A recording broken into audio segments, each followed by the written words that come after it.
আর ওইটা কি তার রবীন্দ্র সেতু বলে? রবীন্দ্র সেতু, হ্যাঁ ওই জায়গাটা বিদ্যাসাগর সেতু ওইদিকে।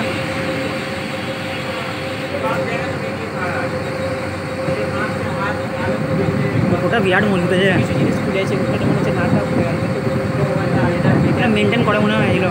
কোনো নাট নাই বলে তো এটাতে, উইথআউট নাট এটা। মানে সিস্টেমটা কেমন করে জানো তো? সেই সেই কিরম করে মানে গিয়ে ভেতরে ঢুকে ফেসে গেছে, মানে এইরকম কিছু ব্যাপার। হ্যাঁ বুঝতে পারছো? হ্যাঁ মানে দেখবো আগেকার জিনিসরা মানে যারা তৈরি করতো এরকম খাপ খাপ মতনই করতো, ওরে গিয়ে ফেসে যেত, মানে মানে পারতো না হ্যাঁ। তুমি এক একটা পজিশনে মানে হাত দিলে মানে যেমন খুলতো পাজেল টাইপ সেরকম কিছু হ্যাঁ হ্যাঁ।